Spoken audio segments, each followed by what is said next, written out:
All right, welcome back. This is a live look just after noon in Rovaniemi, Finland.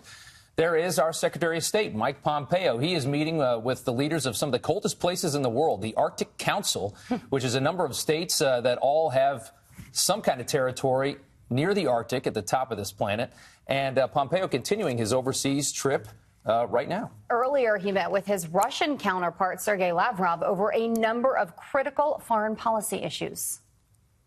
It was a good conversation. We covered a wide range of issues. And I think on every one have charted a way that we can begin to have positive conversations forward.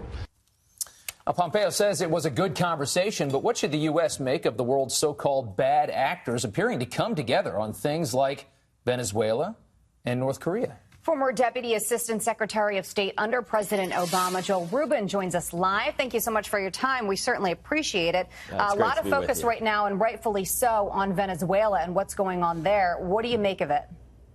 Yeah, Venezuela is really catastrophic right now, and the administration seems to be stunned about the failure a week ago of forces to leave President Maduro. And so Juan Guaido, he's trying to mobilize support again, but it looks worse today than it did a week ago. And Russia, as Secretary Pompeo is engaging him, Russia is playing a double game here. And we need to be tougher with Russia to really ensure that they pull out of Venezuela and we allow sort of a policy that unfolds that the Venezuelan people are driving. But Russia, they've done this before. They did this in Syria. And so I think we're headed for worse waters going forward. Yeah, this is a topic that kind of brings together the actors that we should all be worried about. When you have Iran, China, and Russia all invested in and protecting the same place and all teaming up, I mean, how do you keep these countries from being so cozy together?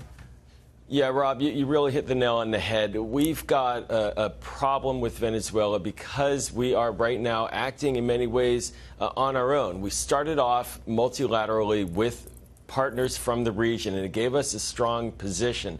But as we've continued to push forward on a little more military first oriented language, that's isolated us. And Russia, China, these countries, they're not paying attention to us right now. They feel like we're isolated more and more diplomatically. And so to reassert it, we have to step back, get away from a unilateral mindset, and get more engaged with other countries, like what the Secretary is doing, but building alliances to put pressure on these countries and let them know that there are red lines. We need to set some clear red lines on Russian behavior in particular related to Venezuela. Let's talk about North Korea for a second, because we all know that it seems as if Kim Jong-un and North Korea were pretty frustrated after the talks failed in the last summit. In the second summit between Kim Jong-un and President Trump, we've seen a lot more activity out of North Korea the last few weeks. We have, and the recent test, the missile test, seemed like another provocation from North Korea. The danger here is that it begins to look like the United States is chasing North Korea for a nuclear deal. And Kim recently said that he didn't want to speak with Secretary Pompeo anymore. That's an unacceptable line. And North Korea, it feels like emboldened, like it has the lead. And President Trump's language kind of feeds into that sense of entitlement in these negotiations. But we need to make sure that the region is with us. And that's, again, another concern. South Korea, Japan, these countries need to be sticking with us. And the North Korean nuclear threat is real. And clearly, Kim doesn't feel like he has any pressure to make a deal with us right now. Yeah, well, Putin has obviously made Kim feel more comfortable. Let me ask you something. I mean, they continue to get this question. Pompeo continues to answer with saying that the administration has been so tough on Vladimir Putin and Russia. But why is the president so easy on him rhetorically? Is it good cop, bad cop? Do you see something else going on here?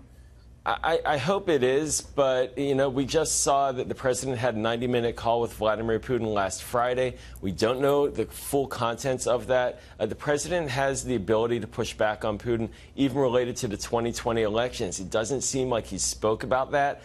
And sanctions, the administration is lifting as well. So we need to use our tools that are at our disposal.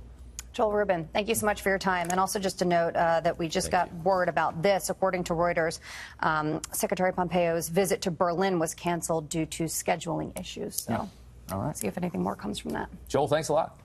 Thanks.